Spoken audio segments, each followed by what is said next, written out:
Francisco, where's your disco? That second round of videos sounded so much better, don't you think? And that's precisely the problem, when you can't find music to fit your setting, your location, or your vibe. And that, my friend, is why you need T-Tunes. This is how T-Tunes works. It's just like Snap Maps, but except connected to your Spotify. You can zoom into your friends' locations and see what they're listening to. But what makes T-Tunes different is you can also zoom into locations as the Tetons and see what people have been listening to in those locations. So you don't always have to stick with your friend's music taste. See whose profile is public and see what they're listening to as well. T-Tunes was made for vacations, any trips, anywhere where you need to just find some new music that really fits the setting you're in, gets you in the vibe. So this is how you can use T-Tunes. You download it and then connect it directly to your Spotify or your map, and you can discover your friends or new people and then be able to find new songs based off what other people are listening to. Like a group of songs in a specific location, you can put them all into one playlist. And you can share your own vibey music with everyone too. T-Tunes uses the concept from Humphrey's Chapter 7 of Social Capital. The more people you're meeting and connecting with based on music, the more people are going to want to hear your music if y'all have the same music taste, or the more people you're going to meet to introduce you to more music. Basically, you're influencing each other to listen to more music. If you connect with enough people, you can even find an entire fandom in certain parts of the world. Then you can go to the map and target these places and hear what people in your fandom are also listening to and even get new music through that. It has a few stakeholders within their business. The first stakeholder is the music artist. The music artists are owed money based on how often their music is being streamed, which T-Tunes is allowing more music artists to be discovered. Stakeholder are the recording royalties, such as Spotify, is the money owed to the right holders for recording streamed on apps such as Spotify or Apple Music. It is only going to be available for people with Spotify Premium, which means they have to pay a specific amount per month in order to use the app.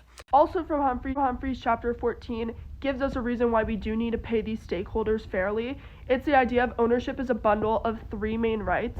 These are the right to use, the right to exclude others from using, and the right to transfer these two rights to someone else. T-Tunes is allowing people to use our app if they pay a specific premium, and we exclude people from using our app if they don't pay that premium. But T-Tunes, we have a problem at hand. We do have quite a few competitors, but they're all just AI-generated models. For starters, we have the well-known Wrapped.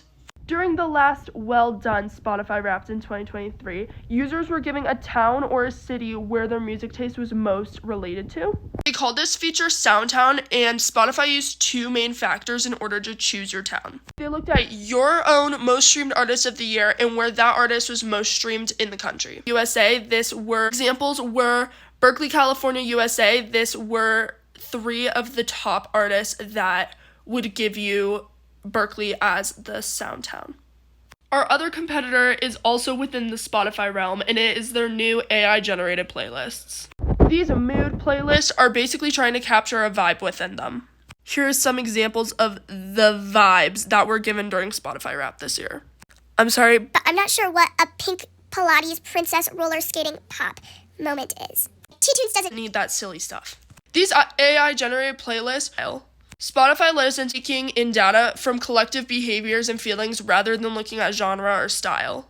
Spotify lives into the algorithm on how these AI-generated playlists are made. All the recommendations for these AI-generated playlists are reliant on core systems that analyze users' taste profiles. These taste profiles include recent listening history, top tracks, top artists, embeddedness, so this is where you're positioned in a musical landscape, so how wide of a variety of music you listen to, and the interactions within the Spotify app, so this is what songs are skipped the most, what songs are replayed the most.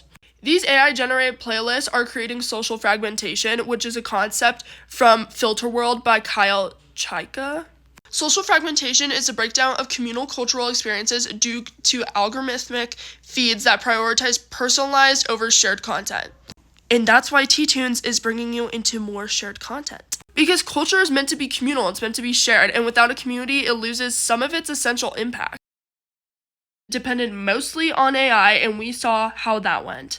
So let's get on the road, go on a road trip, go see new places, listen to new music, have fun with T-Tunes, and please share and let us know how much you love the app.